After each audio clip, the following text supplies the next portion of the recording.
வணக்கம் மக்களே. ஆக்சுவலாக நான் வந்து ஒரு கவர்மெண்ட் சிஸ்டம் கண்டுபிடிச்சிட்டேன்னு சொன்னேன்ல. அந்த கவர்மெண்ட் சிஸ்டம் வந்து எப்படின்னா, ஒரு ஒரு மொபைல் ஆப் மாதிரி வச்சுக்கோங்க. மொபைல் ஆப் தான். அந்த மொபைல் ஆப்பில் ஒவ்வொரு ஊர், அப்புறம் ஒரு மாவட்டம், அப்புறம் வந்து ஸ்டேட்டு, அப்புறம் வந்து ஸ்டேட்லேருந்து அப்புறம் கண்ட்ரி, அப்புறம் அப்படியே இந்த மாதிரி வரும். அதில் ஆக்சுவலாக நீங்கள் வந்து பார்த்தீங்கன்னா எல்லாத்துக்குமே ஓட்டிங் கொண்டு வந்துடுவேன். எல்லாத்துக்குமே, கிட்டத்தட்ட எல்லாத்துக்குமே. இப்போ நீங்கள் வரி செலுத்துறீங்க அப்படின்னா, நீங்கள் ₹1 செலுத்தினாலாம் அந்த ₹1 எங்கே அந்த ஊருக்கு முதல்ல யூஸ் பண்ணுற மாதிரி தான் இருக்கும். எல்லாமே வந்து ஸ்டேட் கவர்மெண்ட்டுக்கு போகாது, இல்லை சென்ட்ரல் கவர்மெண்ட்டுக்கு போகாது. முதல்ல அது வந்து உங்கள் ஊருக்கு தான் யூஸ் ஆகும். ஸோ இப்போ ஒரு ஊரில் இப்போ 300 பேர் இருக்காங்க, இல்லை ஒரு 5000 பேர் இருக்காங்கன்னா, அந்த 5000 பேரும் எதுக்கெல்லாம் கட்டுறீங்களோ, வரி கட்டுறீங்களோ, அந்த வரி எல்லாமே அதில் இருக்கும். யார் யார் எவ்வளோ கட்டியிருக்கா, என்ன ஏது அப்படிங்கிறது தெரியும். அப்புறம் அந்த ஊருக்குன்னு இப்போ செலவு இருக்கும்.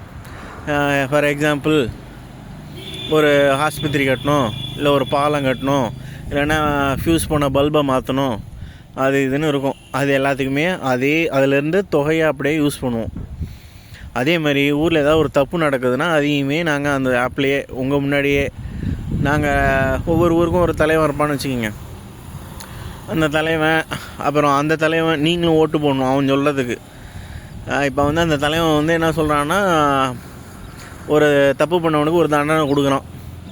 அந்த தண்டனை வந்து எல்லாம் தீர விசாரித்து எல்லாருக்குமே முன்னாடி லைவில் தான் பண்ணுவாங்க. பண்ணிவிட்டு அதுக்கு நீங்கள் ஓட் பண்ணணும். தப்பாக பண்ணலாம், ரைட்டாக பண்ணலாம், அது மாதிரி இருக்குது அவன் சொல்கிறது. அப்புறம் வந்து அந்த மாவட்டத்தோட ஹெட்டு அவன் எதை சொல்கிறான், அவனோட ஓட்டு எதில் விழுது, அப்புறம் வந்து ஸ்டேட்டோடது, அப்புறம் அது கண்ட்ரியோடது, இப்படியே போகும். ஆனால் கண்ட்ரியோட ஹெட்டு யாருன்னா எங்களோட 4 ஜென்ரல்ஸ் தான் இருப்பாங்க. யாருன்னா மோடி இருப்பார், ஷி ஜின்பிங் இருப்பார், அப்புறம் வந்து விளாடிமிர் புட்டின் இருப்பார், இன்னொருத்தர் இருக்கார், அது இல்லாமல் நான் இருப்பேன். நாங்கள் 5 பேர் ஓட்டிங் வந்து எதுக்கு அதிகமாக விழுதோ அதுதான் நடக்கும். அதோடு இல்லாமல் அதுக்குமே நீங்கள் ஓட்டிங் பண்ணணும், கரெக்டாக இல்லையா அப்படின்னு. எல்லாத்துக்குமே ஓட்டிங் தான். எல்லாமே ஒரு இது மாதிரி தான். ஆப்பில் தான் கொண்டு வர போகிறேன். எல்லாமே ஆப்பு தான்.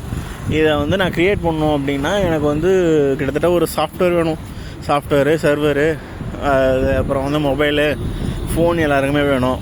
90% மக்களுக்கு ஃபோன் இருக்கா என்னென்னலாம் தெரில. அப்புறம் வந்து பார்த்திங்கன்னா என்னோடய இது வந்து பார்த்திங்கன்னா எல்லாேருக்கும் ஒரு இமெயில் ஐடி கொடுப்பேன். எல்லாருக்கும் அதேமாதிரி ஒரு ஆதார் கார்டு, ஒரு பேன் கார்டு, இதெல்லாம் கட்டாயம். அடுத்து வந்து ஆதார் கார்டை வச்சு ஒரு சிம்மு தான் வாங்கலாம். அதுவும் நீ பிறக்கும்போதே உனக்கு ஒரு இது போட்டு கொடுத்துறாங்க, ஒரு இமெயில் ஐடி, ஒரு ஆதார் கார்டு, பேன் கார்டு, அப்புறம் வந்து ஒரு சிம்மு. அதை அப்படியே இந்த ஃபோனில் போட்டு வச்சுக்கலாம், ஆக்டிவேட் பண்ணி கொடுத்துறாங்க. அப்புறம் வந்து இந்த இன்டர்நெட்டில் வர பானு கீனு இதெல்லாம் வந்து 25 வயசுக்கு மேலே, மிஞ்சி போனால் ஒரு 22, 23 வயசுக்கு மேலே தான் பார்க்கலாம். அந்த இமெயில் ஐடியை வச்சு தான் நீங்கள் ஆக்சஸே பண்ண முடியும் இன்டர்நெட்டை. அந்த இமெயில் ஐடியை வச்சு அதே மாதிரி அந்த மொபைல் நம்பரை வச்சு தான் நீங்கள் ஓட் பண்ணுறது எல்லாமே அந்த ஆப்பு.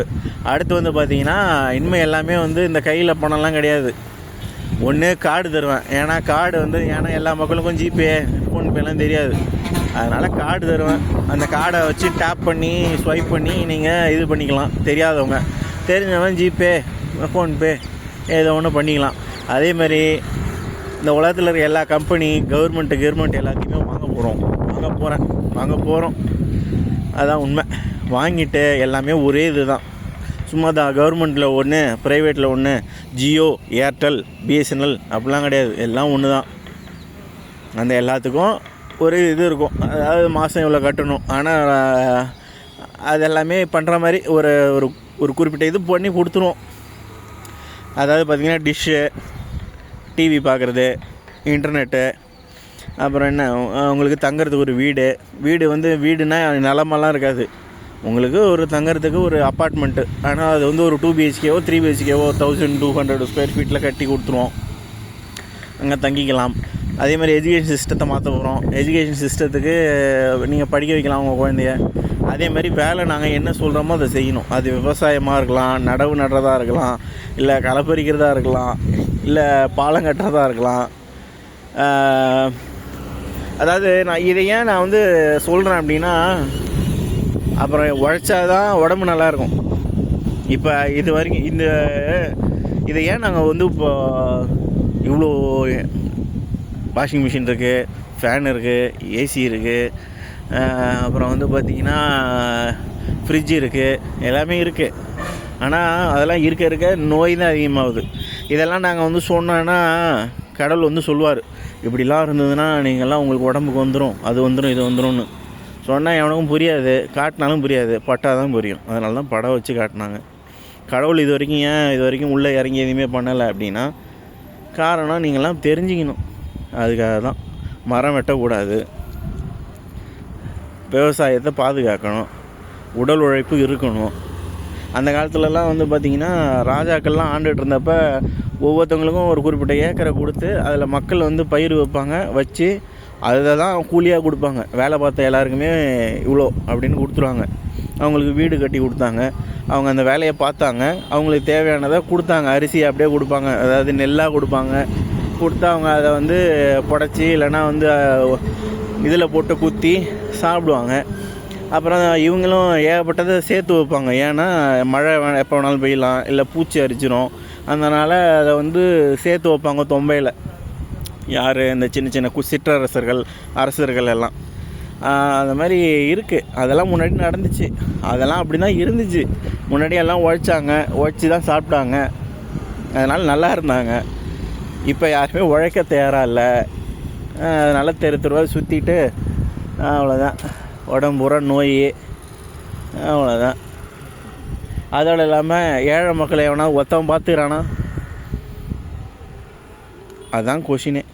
90% மக்கள் வந்து முன்னாடி ராஜாவுக்கு கீழே இதே மாதிரி தான் உழைச்சிங்க. ஆனால் அவங்களுக்கு தங்குறதுக்கு வீடு, வேலை பார்க்குறதுக்கு ஒரு இது, சாப்பாடு எல்லாமே இருந்துச்சு. இப்போ எதுவுமே கிடையாது. உங்களை சுரண்டி திங்கிறானோ, அதுவும் உங்கள் எல்லோரும் கடனை கொடுத்து உங்களை கடனாளியாக்கி கடனால் தற்கொலை பண்ணி வைக்கிறானோ. ஸோ எல்லாமே பழையபடி தான் போவோம். பழைய அரசர்கள்லாம் என்ன பண்ணாங்களோ அதே தான் நடக்க போகுது. ஆனால் உங்கள் எல்லாருக்கும் இந்த 90% மக்கள் ரொம்ப கஷ்டப்பட்டுட்டு இருக்கிறதுனால உங்களுக்கு ஒரு 6 மாதம் லீவு கொடுக்கலான் இருக்கேன். நல்லா படுத்து தூங்குங்க எல்லாம். அந்த 90% மக்கள் நிம்மதியாக படுத்து தூங்கி நல்லா சாப்பிட்டு படம் தேட்ரு அது இது, ஏன் உங்களுக்கு ஆடி காரு, ரோல்ஸ் ராய்ஸ் காரில் கூட போயிட்டு வாங்க, உங்களுக்கு எல்லாம் அரேஞ்ச் பண்ணி தருவோம். அதுக்கப்புறம் திரும்ப இந்த ரெஸ்ட் எடுத்ததுக்கப்புறம் உழைக்க தயாராக இருக்கணும். என்னடா இவனும் ஏதோ சொன்னால் எதையோ, அப்புறம் யார் தான் அப்புறம் உங்கள் எல்லாருக்கும் அப்புறம் சாப்பாடு எங்கேருந்து வரும்? நீங்கள் உழைச்சி தான் நீங்கள் தான் இது பண்ணிக்கணும். என்ன நானே எல்லாத்தையுமே கொடுக்கணும்? என்கிட்ட பவர்லாம் கிடையாது, கடவுள் பவரும் கிடையாது, ஒரு இழவும் கிடையாது. அப்படியே கடவுளே வந்து பவரே கொடுத்தாலும் உழைச்சி தின்னா மட்டும்தான் உடம்பு நல்லாயிருக்கும். அதேமாரி இந்த பணம், பதவி, பேர், புகழ் இதெல்லாம் வேணும் அப்படின்னு நினைக்காதீங்க. அதெல்லாம் வேணும்னு ஆசைப்பட்டு தான் இப்போ அழிஞ்சிக்கிட்டு இருக்கோம், ஒருத்தன் முதுகில் குத்திக்கிட்டு. அதுவும் இதில் இருக்குது. ஒரு நிலையான, அதாவது ஒரு நல்லவன் ஆட்சியில் இல்லை அப்படின்னா, இந்த இந்த மாதிரி 9 குண்டாமணம்லாம் ஆட்சியில் இருந்தானோன்னா என்ன நடக்கும்னு காட்டுறது தான் இதெல்லாம். ஸோ பார்ப்போம். நானும் இந்த சிஸ்டத்தை க்ரியேட் பண்ணுறதுக்கு, இந்த ஆப்பு க்ரியேட் பண்ணுறதுக்கு இதெல்லாம் வந்து நான் க்ரியேட் பண்ணணும். இதெல்லாம் ஏற்பட்ட வேலைகள் இருக்குது, பண்ணுறேன், சொல்லிட்டேன், அவ்வளோதான். அதோட இல்லாமல் ரூல்ஸு ரெகுலேஷன்ஸும் இருக்கும். என்னென்னா சிம்பிளாக சொல்கிறோம்னா, இப்போ நீ உனக்கு என்ன வேணாலும் பண்ணிக்க. நீ கஞ்சா அடி, தண்ணி அடி, கொக்கைன் கூட அடி. கொக்கைன் முதல்ல நாங்கள் க்ரியேட் பண்ண மாட்டோம்.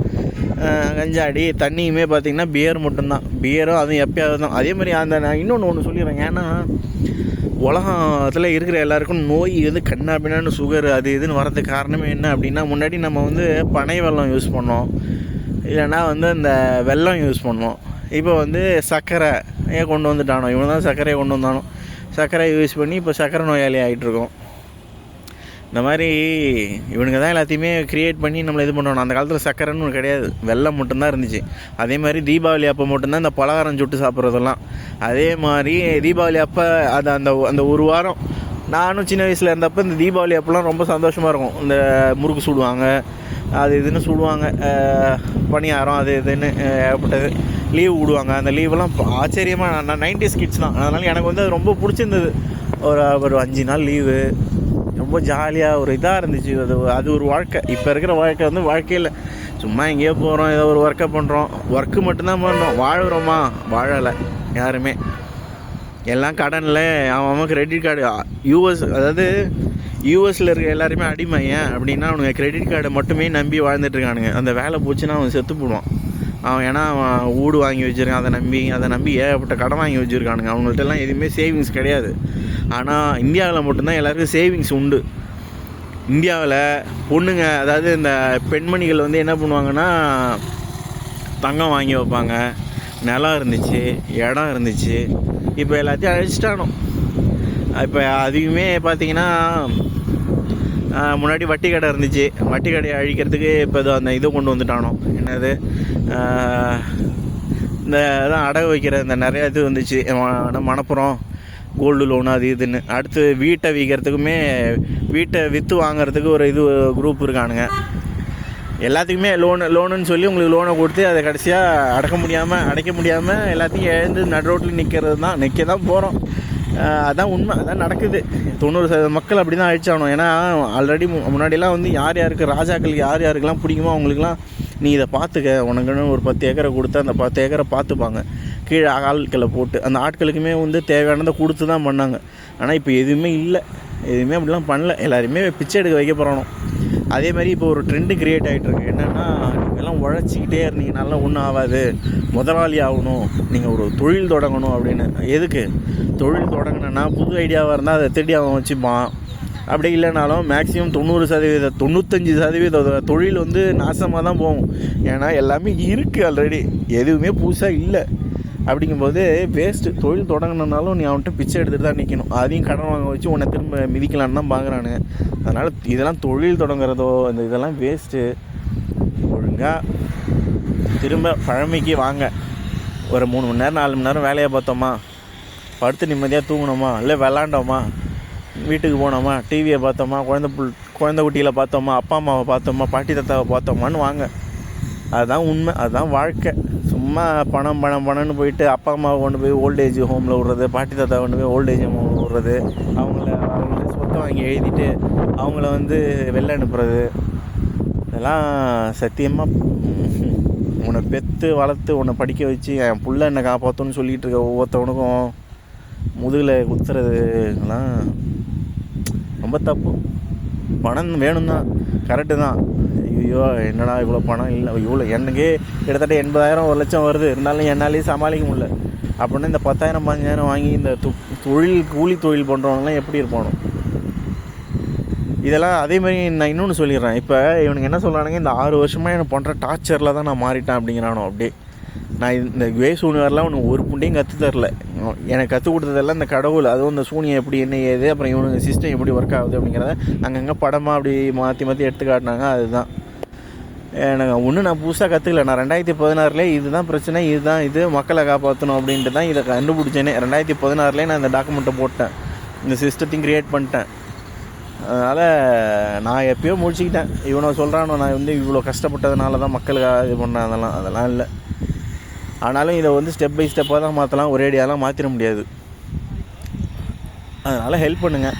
முதல்ல முடிச்சிக்கங்க. சும்மா பணம்னு போயிட்டு ஒன்றும் வேஸ்ட். பணம்னு போய் நம்மளோட எல்லாத்தையுமே இழக்கிறோம். அதாவது இந்த என்ன சொல்கிறது, ஹியூமனிட்டியே இல்லை, அதாவது மனித தன்மையே இல்லை. மனுஷன் அப்படின்னா நமக்கு வலிக்கிற மாதிரி தான் அடுத்தவனுக்கு வலிக்கணும்னு தோணுச்சுன்னா அடுத்தவன் குத்த மாட்டீங்க, நீங்கள் அடித்து திங்க மாட்டீங்க.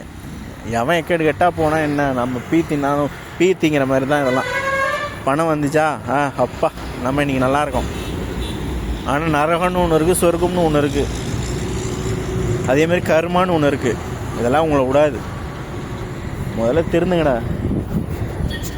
சரியான இவனுங்களா இருக்கானு.